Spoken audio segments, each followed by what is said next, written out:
It's sexy. It helps keep me skinny. It makes me feel cool. To be accepted. There we go. Something to do. It makes me look more mature. I do it because I need the nicotine. It helps me relieve stress. I smoke because my friends smoke. It's a cool thing to do. Smoking is cool, right?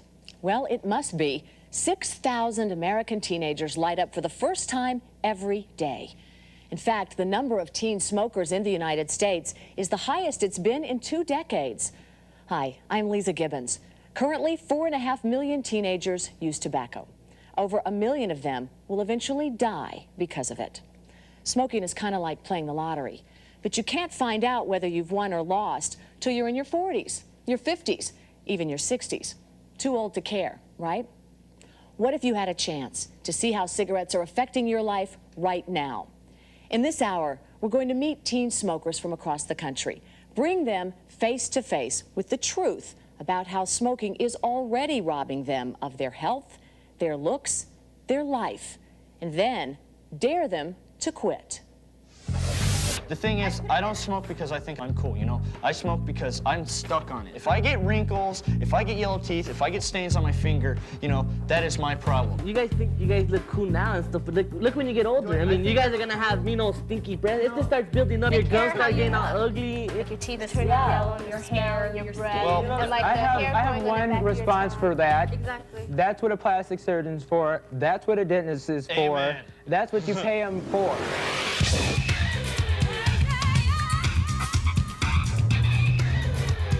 We've been friends for about 3 years. She's a great friend. She's always there for me to talk to. We do a lot of things. We dance, we hang out. We're just like totally natural and just go with the flow. Like, Mommy's gonna have a heart attack. my name is Jackie. I'm 15. I've been smoking since I've been about 11. I would like to be a rockette, like music videos. I would like to do things like that. Maybe I'm out of breath a little more than I should be, but like, you know, I'm okay. Like, you can't really tell that I smoke. My name's Crystal. I'm 14 and I smoke about a pack a day. Me and my friends used to go take out of my aunt's cigarette box and we'd all run down the block and be like, oh, look what we got. And we'd smoke them and then we'd be like, that was so good, you know, and think we were all cool. Cool, glamorous, and fun have been the lure of cigarette advertising for decades. Back in the 50s, no one fit that description better than cover girl Janet Sackman. Now in her 60s, she agreed to meet with the girls to talk about how cigarettes changed her life. That's you? I know, you were beautiful. I mean, you still are, but... When I did this, the tobacco executive that was watching asked me if I smoked. And I said no. And he said, you should start for your career.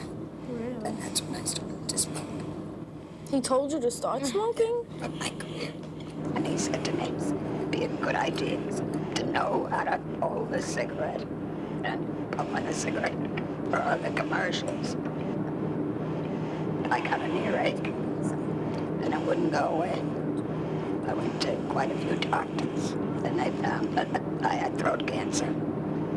So they removed my voice box. I'm a social smoker. I smoke from time to time. It's not like a whole pack a day like she's doing. But it leads to that. I can't smell. I can't taste food. Everything comes at me. What knows comes at me is all disgusting. But I'm alive. Alive people die. Oh, it made an impression, a big impression. And she was perfectly healthy, perfectly normal, and absolutely nothing was wrong with her. And she smoked for a couple of years, and look at now what she has to live with for the rest of her life.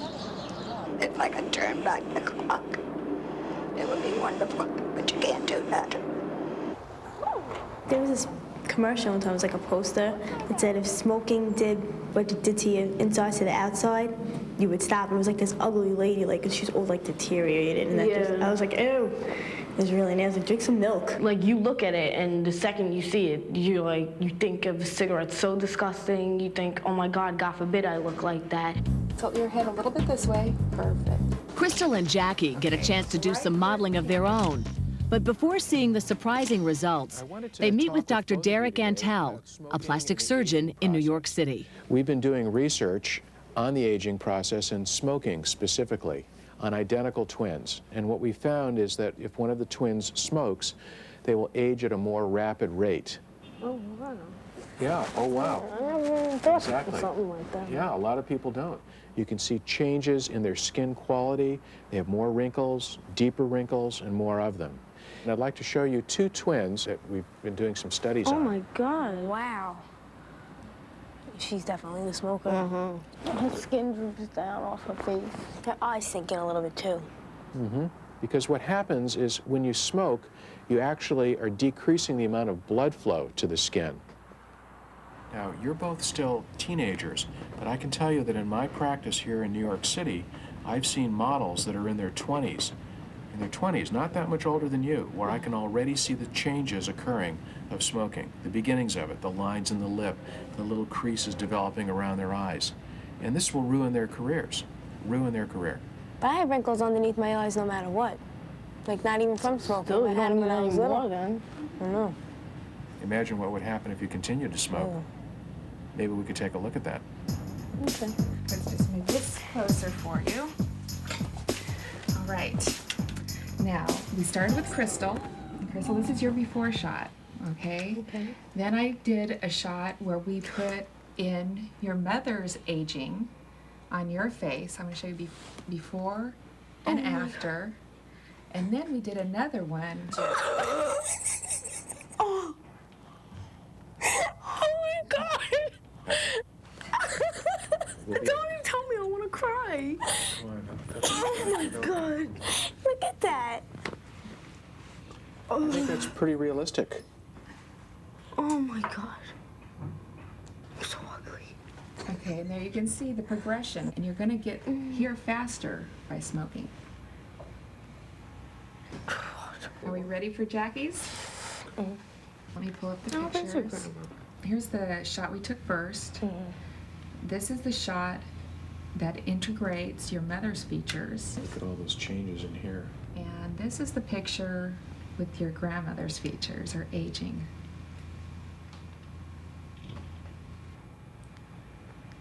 That's disgusting. Oh my God. If you look at these three photos, this middle picture, this could be you possibly as early as in your 20s.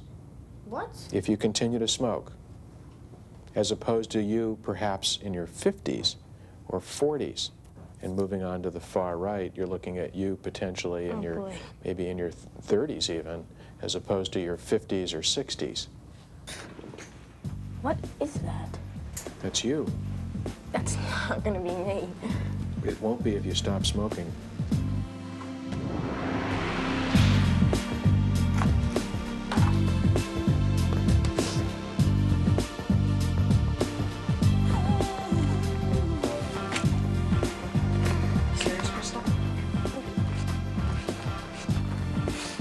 I'm not gonna look like that.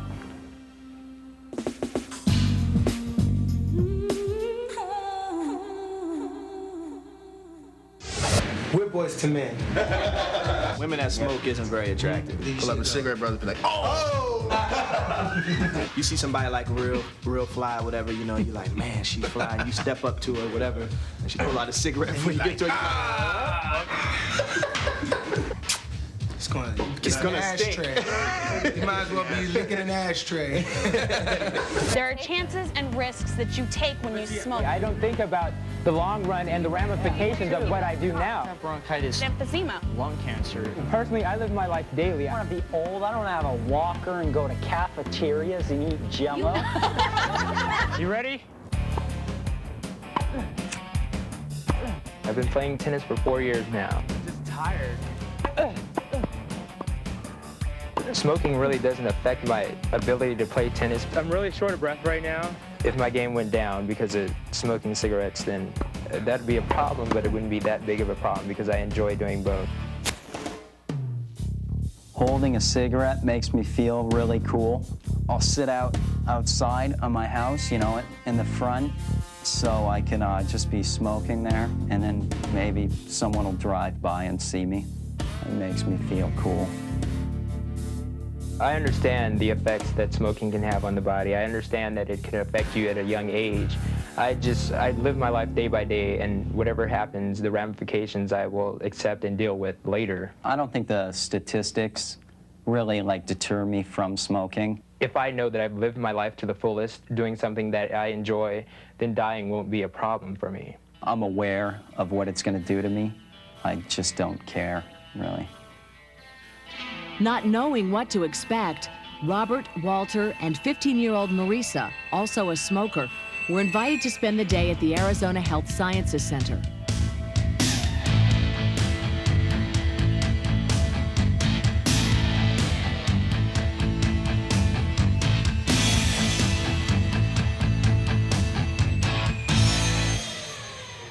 I'd like to show you the beginning of an autopsy on a woman about 60 years old who had smoked quite a bit. Why don't you stand on that side?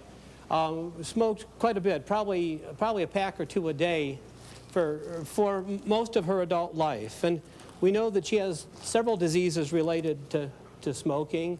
She has emphysema and she has heart disease, and for all we know, she may have cancer too, and that's something that we'll find out during the autopsy. We've removed the skin from the chest, and then we've cut through the ribs. And when I take off the front part of the ribs, you'll see the heart in the middle. It's about twice as big as it should be. It's working very hard to try to keep this body going, and you can't see the blood vessels that supply it. Those would be the coronary arteries, but they're, from what we know from her chart, blocked off with atherosclerosis, so-called hardening of the arteries, and that was one of her major problems. Then her lungs are here. The dark areas are probably either pneumonia or heart failure. We'll have to see how much disease it caused. It probably has at least caused some emphysema. The more you smoke, the more the risk for some of these complications. You put some gloves on in case you might actually want to touch something yourself. So here's a slice of lung, and this is what your lung looks like. Actually, it sort of sits in the body. It fits in your chest cage like that. It would be right in like that. Yeah, this is a healthy lung. No holes, no lumps, no cancer, no nothing. And let me just show you another lung here. And this is one that has a cancer. And you can see some differences. This is the cancer right here, this great big thing. It's, you know, people think of them as growths, and they do grow. They just keep getting bigger and bigger.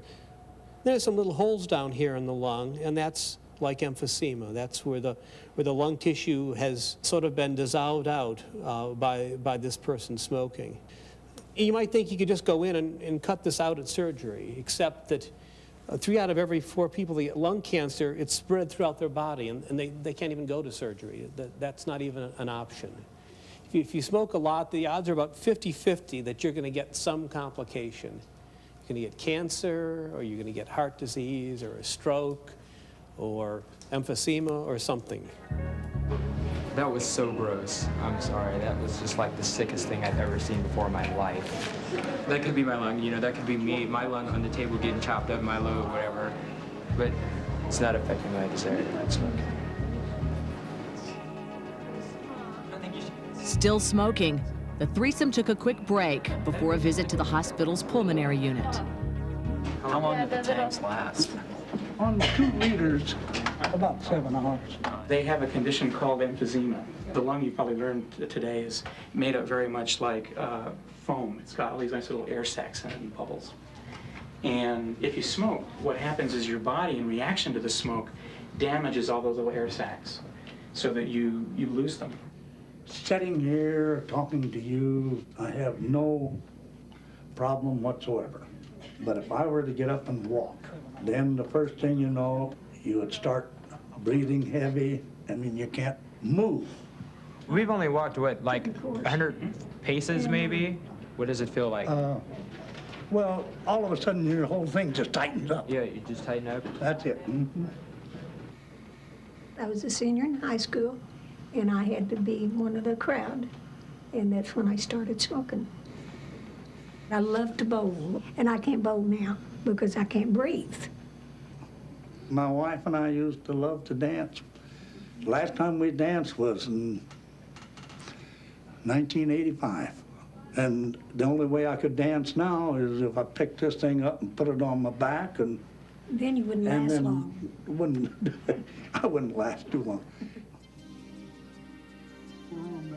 A lot of the young people think, well, it's not going to happen to them because that's what I did. It wasn't going to bother me. You just don't realize what you give up. Madeline? Yeah, I hadn't talked with anyone with emphysema before this. I'm not going to be like, oh, that's not going to happen to me. I mean, that's like exactly what's going to happen to me. So, I mean, because I got a lot out of them just, Right. you know, speaking what they did, you know, what they wanted to do with their lives, you know, what they enjoyed, and how smoking and emphysema, their disease, has caused them to cut short their dreams and stuff. Pretty convinced? Yeah, I'm convinced. What about you? I don't think I'm convinced. Just gives you I more really, hope. yeah, it makes me a little bit more motivated to quit. You know, they couldn't even walk 100 paces without having to stop and take their medication, and they just couldn't breathe.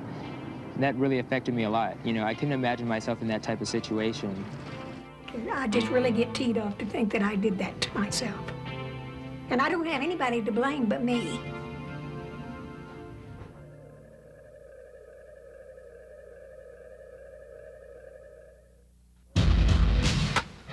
In the big leagues, every player has his own statistics.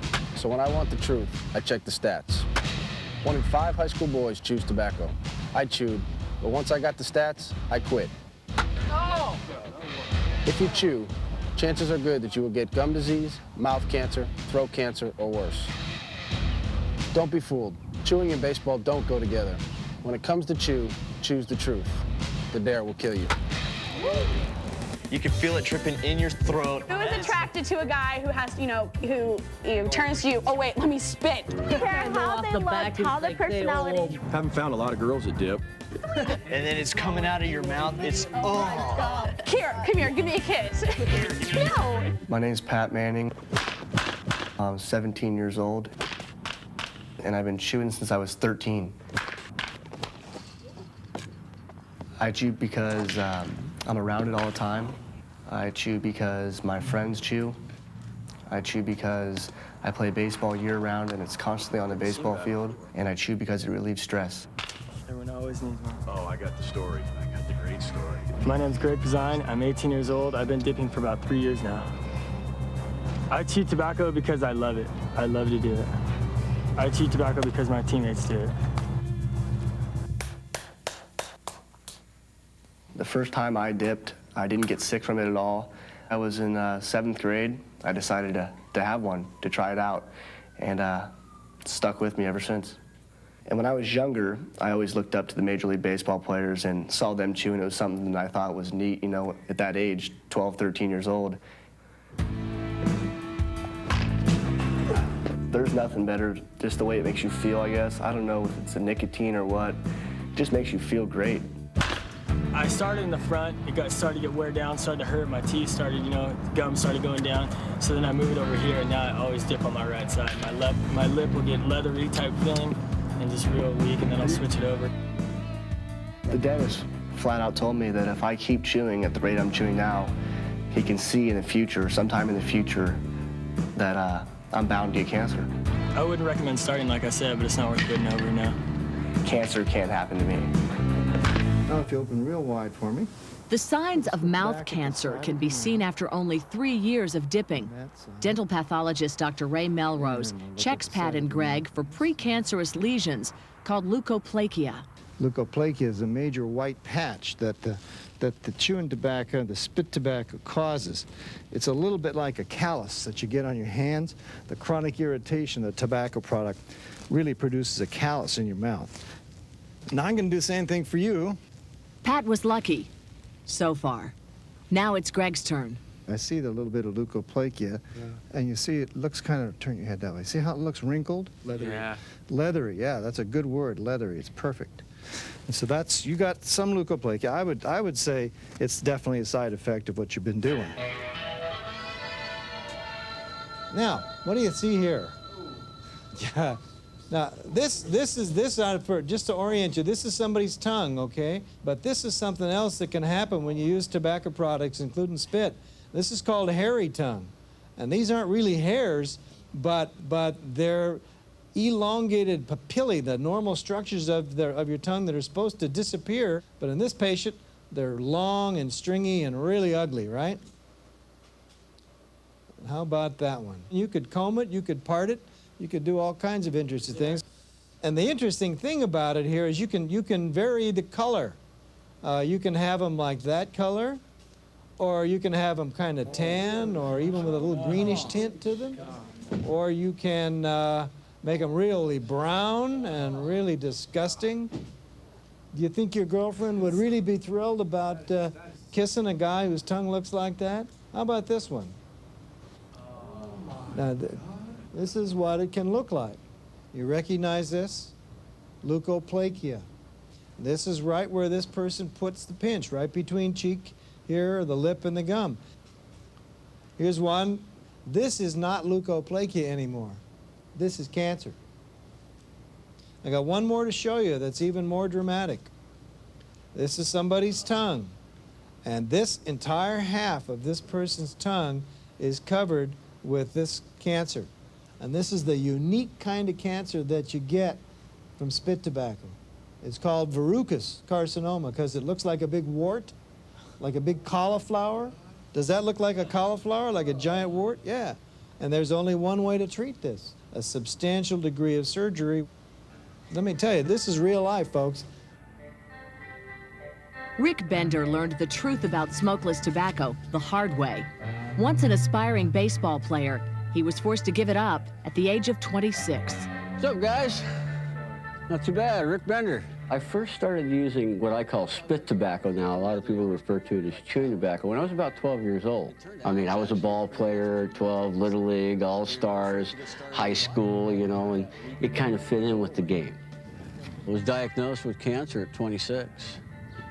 Ended up going through 4 surgeries. I lost a third of the tongue and ended up with half of the jaw gone and nerve damage here in the neck, and even lost partial use of my throwing arm. I can't even throw a baseball anymore.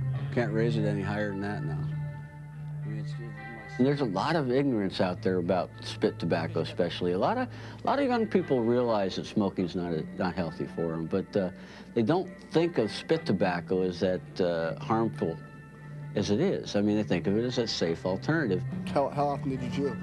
I was up to about a can a day when I finally was diagnosed. But, you know, in high school, you start out, can every 3 or 4 days, couple cans a week. Then you get to more like can every other day. And, you know, it just keeps rolling on. You keep snowballing into more and more and more. And it has to do with that nicotine thing. Yeah. I mean, I'm still addicted to nicotine today. I don't use it, but I still think about it all the time. I'm still addicted to nicotine. I'm always gonna be. And it still haunts me today. Did you notice anything wrong with like your lip at all, like while you were dipping? Well, I had this white patchy stuff that happened all the time right where I dipped, and I didn't think much of it at the time. It was kind of thick and leathery. I always kind of figured like callus, like you get on your hands. It turned out it was actually a precancerous state of the gum tissue. And that's what that white patchy stuff is, that leukoplakia. It's actually a weakened opening that cancer can now get in and mutate those cells. Under the age of 30, the survival rate's almost non-existent with this type of cancer. By all rights, it should have killed me. I've wanted to quit for a while, you know, so many times I've wanted to quit. You know, after seeing Rick and, you know, face to face, I think that this put me over the edge. And I think the biggest weight off your shoulders could be quitting. It's amazing how that stuff can happen, and it can happen to anybody, you know. A lot of people think it won't happen to me, but it definitely can. All I want to do is give them the information, talk to them about what happened to me, and say, hey, now you got to make your choice. But then I also want them to realize they're the ones that's going to have to live with it or die with it. Smoking. Truth or dare? The truth is, it's a thief. Your looks, your money, your control. Here's another truth. Nothing that makes you smell that bad, nothing that makes your clothes that dirty could possibly be cool. So what are you gonna get Zach for Valentine's Day? Becca and Karen are twins, identical in every way, but one. Make sure you stick your hand way out the window. I'm Becca, and I'm 18, and I smoke about a pack a day. Is it far enough out for you? I'm Karen, I'm 18, and I'm a non-smoker. I think that we've kind of drifted apart. I mean, not emotionally, but physically. How are you feeling? My legs hurt. I remember Becca was always booking it up the trail before, and I was like, Becca, wait for me. I mean, she was faster than I was.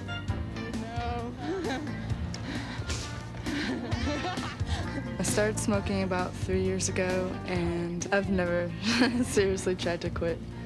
As crazy as that may sound, it's almost true that smoking has more advantages than disadvantages. I mean, day-to-day life. So it's like, you know, my lifestyle.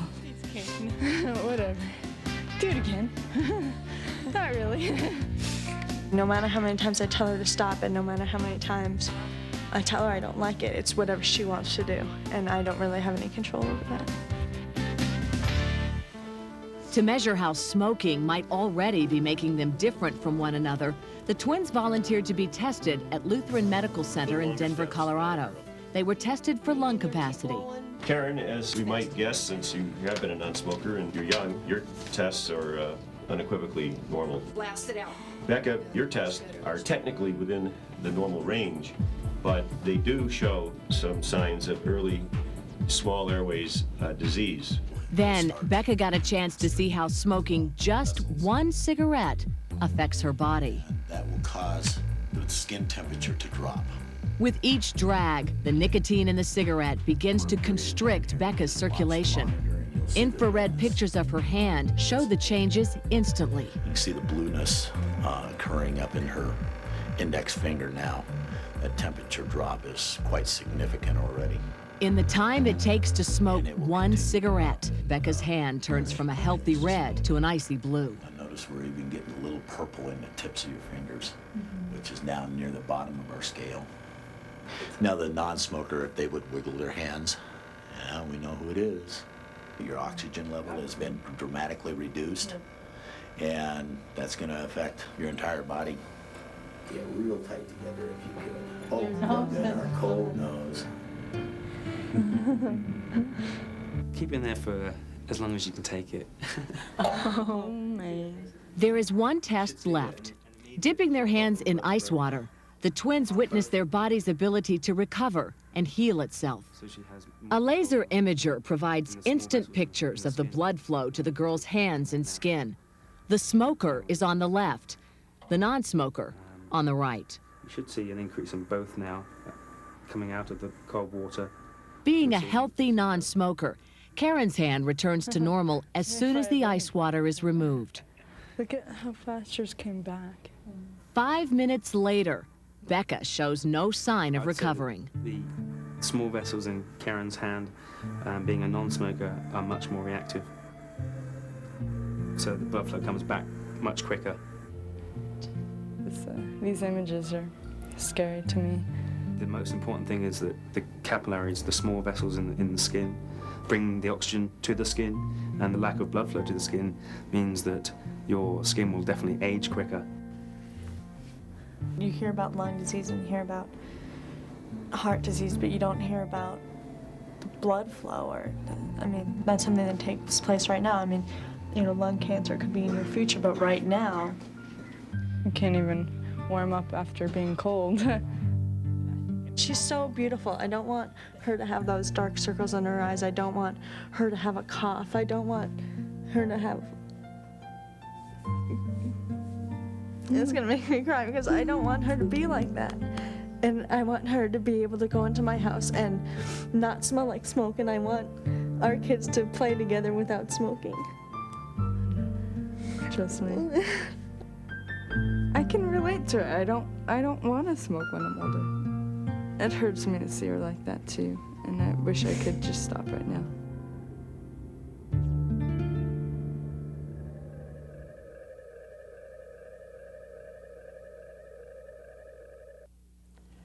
Cigarette ads promise a smooth, rich taste.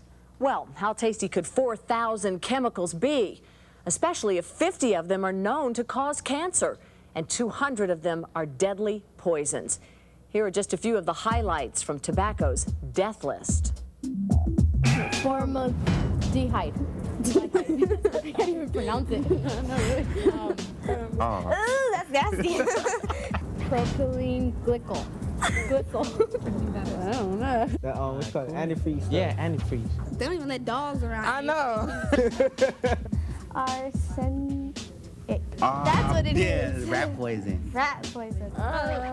Plutonium-210. Plutonium-210. Used to make Nuclear bombs. What? In a cigarette?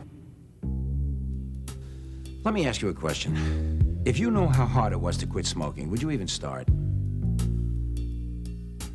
I smoked cigarettes for 20 years. And when I finally quit, I got a glimpse of what a junkie's life must be like. Most teen smokers think they won't be smoking 5 years from now. Well, guess what? They will be. Tobacco is just like any other drug. It's a habit that takes your money, your health, your looks, and eventually your life. Smoking, truth or dare? The truth is, the dare will kill you. My name's Greg. I smoke about a pack to a half pack a day, and I'm 15. Wake up in the morning, every once in a while I'll smoke a cigarette on the bus stop. Go through school, as soon as I get home from school I have a cigarette. Then I go over to my friends or wherever I'm gonna go that day and sit around, and sooner or later half my pack's gone. And then I go home and go to bed, and next morning wake up, same thing over again. I think I could quit smoking. I think I'm pretty much in control of my smoking. Hey! I need my nicotine right now! Nicotine? Nicotine's nicotine. You all know what nicotine is? Yep, nicotine is a drug. It's in cigarettes. Once a researcher for cigarette giant Philip Morris, Victor DeNoble now travels the country telling teens the truth about tobacco and addiction. Anybody know who these guys are? They're 7 tobacco executives. And these guys, I love it, 1994, just a couple of years ago, they swore before Congress, right here, they're saying, nicotine is not a drug, cigarette smoking isn't addictive, doesn't cause cancer, heart disease. In fact, it's so good for you, it's like eating Twinkies. Nicotine is a drug. There's no question about that. You know, a drug, according to the FDA, is defined as something that alters the structure and or function of an organ in the body. Well, nicotine alters the structure and or function of the brain. It is definitely a drug. You never seen a brain before? No. Are you kidding me? This is a person's brain. This is a person's half a brain, actually. It sits in your head like this. Here you have a substance that's biologically active, nicotine. We know it goes into the brain. We know it binds to certain things. It latches on to your brain structures, and it induces chemical changes in your brain. You know, so does cocaine.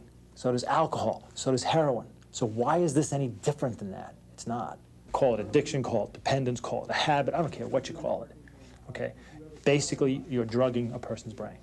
A lot of kids say that. I mean, they say, you know, I can quit any time, or, you know, I'm going to quit in 5 years. I'm just going to smoke for 5 years. And a cigarette is not a cigarette. A cigarette is 6, 8, or 10 unit doses of nicotine. So if you smoke 10 cigarettes a day, 10 cigarettes is 80 brain injections. So this is not something that's easy to quit. The kids that say they're going to quit in 5 years have not quit. Definitely got to understand a little bit more about how cigarettes affect me, not just other people, and what it's doing to me immediately.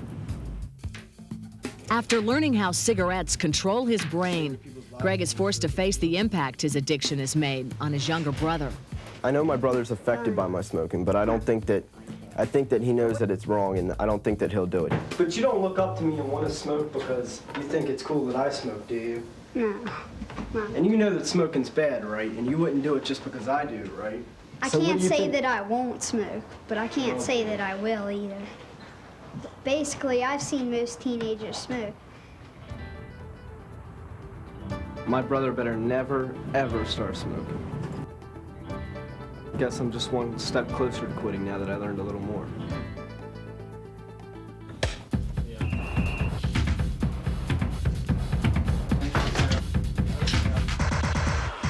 Supermodel Christy Turlington knows all too well the addictive powers of nicotine. Today, she's volunteered to make a very personal anti-smoking commercial for the Centers for Disease Control. Well, I started smoking around 13 years old. I think the reason I started smoking was probably because my father smoked, you know, my whole, upbringing, and it bothered me a lot, like it bothers a lot of young children. He was sort of the person that I modeled myself after, and I looked up to him in a lot of ways, and he was sort of a, very good-looking man, led this sort of very free lifestyle, and he smoked.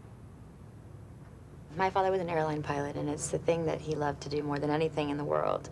And when he had had his heart attack at 50, he lost that privilege. It always fascinated me that could sort of be put aside, and that sort of addiction was that strong and that intense that she would rather have that than any of the other things. Quiet, thanks. In my life, there are two people in my family who quit smoking, me and my dad. For me, it took 7 years. When I finally did quit for good, I knew it was one of the biggest accomplishments of my life. My dad, it was different for him. He stopped December 1996.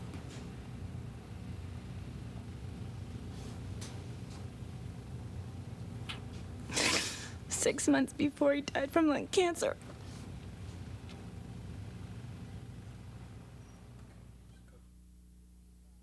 There does come a point when you decide as an individual that, you know, enough is enough. I've tried to quit about, I don't know, like 15 times. I don't think smoking has anything else to offer me. Oh, yeah. It's like you gotta feel ready to quit. You gotta know when you wanna quit. In my heart, it's like, okay, Paul, it's time to quit. Now, see, this is the hardest part about not smoking. In the car, it's just routine. You gotta have a cigarette. My name is Corey. I'm 18 years old, and I've been smoking for 4 years. When I was in junior high, then I was pretty overweight. I would get notes in class just about every day. You're fat, you're ugly, nobody likes you here, why don't you leave? And then when I got to high school in 9th grade, you know, then there were all these people just all along the wall. And they gave me a cigarette and they lit it for me, you know, and they watched me take a hit and everyone was just like, yeah, you know, she smoked. And it was just like, you know, they were there. They were, you know, they were encouraging me. Take it easy. Okay. I hope smoking isn't part of my future. But what if I can't quit? I mean, wow, I don't know if I can beat this. It's been 3 hours since I've had a cigarette, and it is time for another one. I've always tried to quit on my own. I never really considered going to anyone for help. Practically feel it in your hand. I've tried the nicotine gum, and it was just the nastiest thing I have ever tasted. Corey, come and smoke me. Now I'm back to smoking a pack a day. But I was lucky not to get caught smoking on campus. After paying a fine to campus police, Corey was offered help. Our meetings will be over the next 8 weeks. Led by Counselor Son Reynolds, the Tobacco Education Group is one of just a few programs currently available in the nation's schools. TAG offers moral support and realistic solutions for teens who want to quit smoking. I can't sleep at night because I'm always choking on my own saliva. I have asthma on top of it. It's really hard to sing when you can't breathe. It was stupid to start, and it's time to stop. There are very few places they can go to be listened to. So in a group setting, people listen. It's like you just have to pick one up and put it to your mouth, especially when you're talking about something very personal. And you know, you were talking earlier about replacing, you know, something in your hand. A cinnamon stick can serve a lot of different purposes. There's something in cinnamon that does not interact well with tobacco. According to this, what I would save each year by not smoking would be $517.92. It's no wonder I'm always broke. Another tool available to teenagers is a computer program that offers strategies and incentives for quitting. In addition to sensible eating, add exercise to your daily routine. I'm fully aware that I'm addicted. As much as I hate to admit it, I can't run away from that. I can't run at all. I used to be the greatest athlete in the world. In order to make sure no one cheats, I want you to pinch your nose, and I'll tell you when a minute's up. So I really want you to breathe through this for a full minute. I want to show you what it's like to have emphysema. I can't do it. I feel like it's hard. Someone is just got me up like this. Wow. I don't think it's actually hit me that I could die as a result of smoking. As soon as finals are over, we'll talk. I'm a young girl, you know, I've got nothing to worry about. I'm going to college soon. But The knowledge is there. When I say quit date, it's kind of scary to hear about a quit date because it's like, all I want is a cigarette right now. I'm starting to get a really, really bad craving. if it was easy, we wouldn't have all these tools to give to you. And some may work for you and not work for you. They've actually shown that for teenagers, it's harder to quit than it is for an adult. So I think a lot of it is the emotional need, the peer pressure. It's real important for them to come back every week so that they have that ongoing support. Every day, I would like to see you skip one cigarette and postpone another cigarette. I'm thinking about a month for a quit date. I guess we'll start next week. It's kind of scary, but it's a good thing. Smoking is about the dumbest thing I've ever done in my life. And I think quitting will be the smartest thing. Smoking a pack a day costs you over $1,000 a year. That's over $60,000 in an average lifetime, if you're lucky enough to live that long.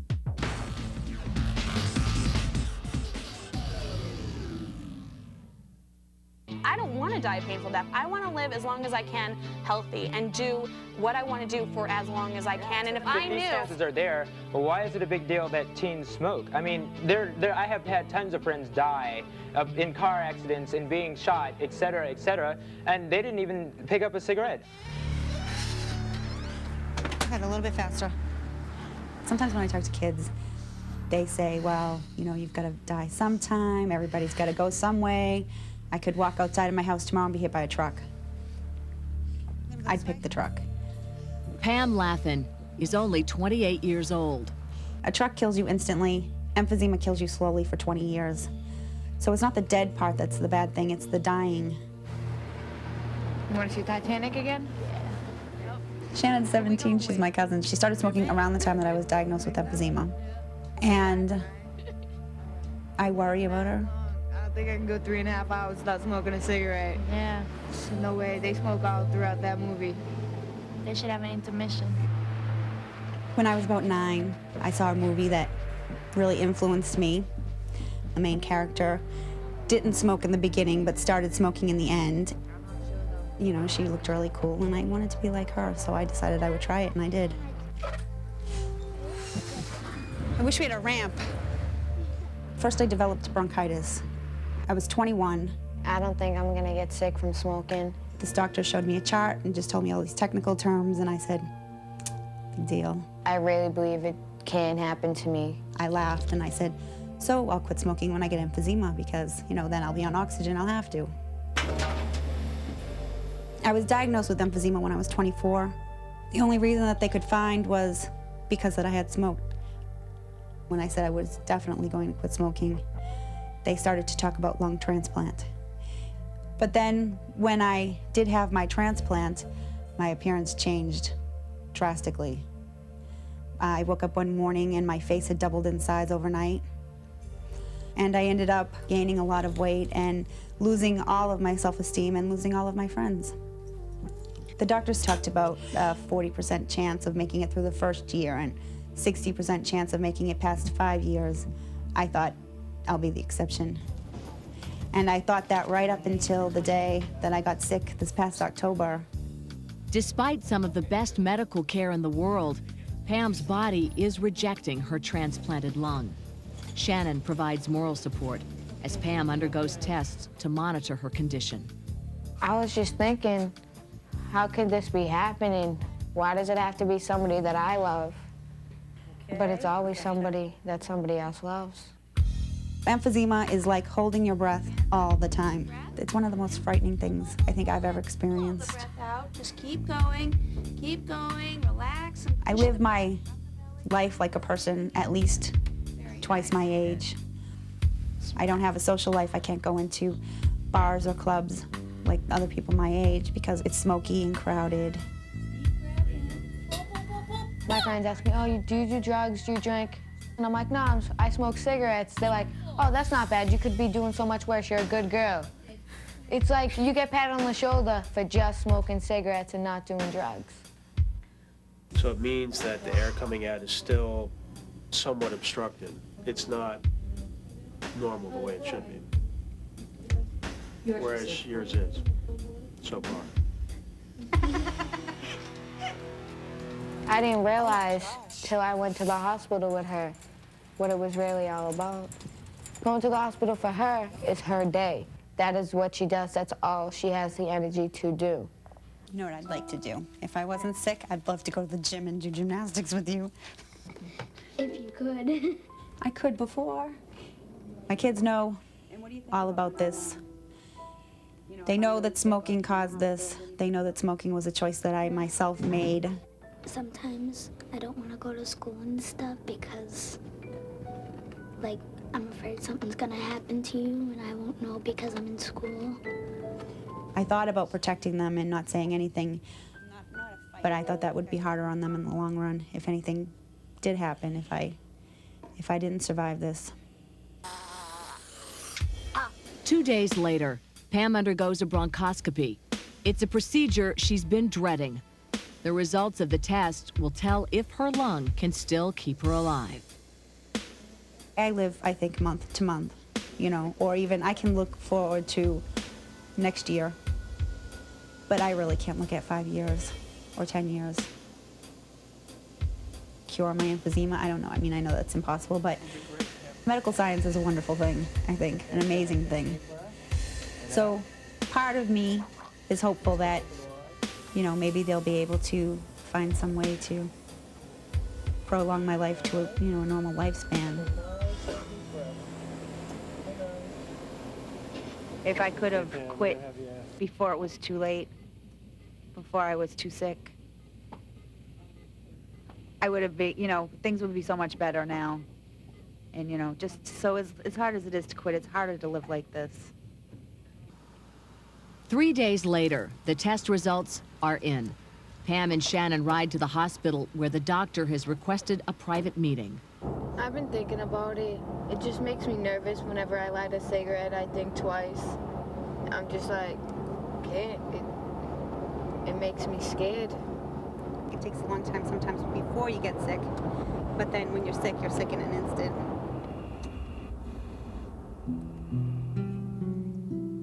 Pam receives the news behind closed doors.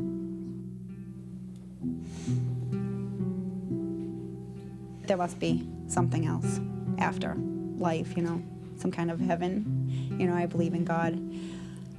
If I'm right and there's a way for me to come back and be with my children in spirit, I will. I've thought about who will take care of them, but I still worry about my kids. All attempts so far to stop the rejection have failed. So, as we try this new one now, my kids knew I was coming today to get the results from the biopsy, so when I go home and when I see them, they're gonna ask me.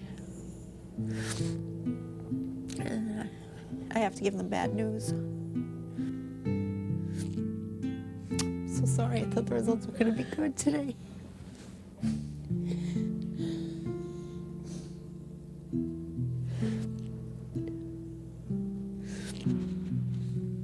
I lost the way I looked.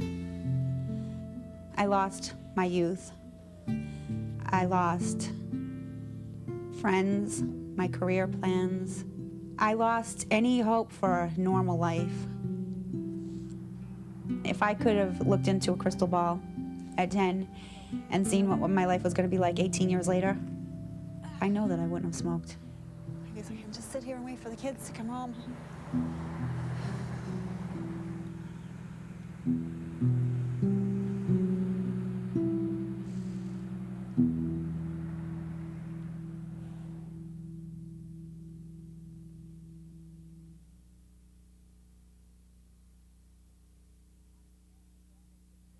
After seeing the damage that cigarettes are doing to their bodies today, and then looking at their future in the faces of those who stopped smoking too late, all of the teenagers we met this hour have chosen to quit. But quitting isn't easy, and anyone who thinks it is kidding themselves. It takes the desire to be free from an addiction that steals your looks, your money, and your life. Smoking Truth or dare? The truth is, smoking kills more Americans every year than AIDS, drug abuse, car accidents, and murder combined. The truth is, smoking isn't cool. Not for you, your friends, or your parents. It's not cool for anyone. I'm Lisa Gibbons.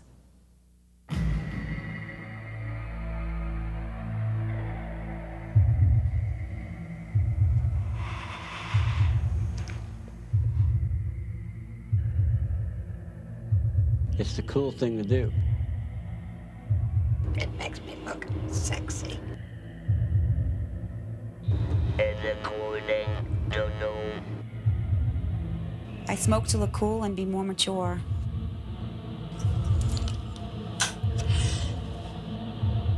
I smoke because all my friends smoked, but now all of my smoking friends are dead.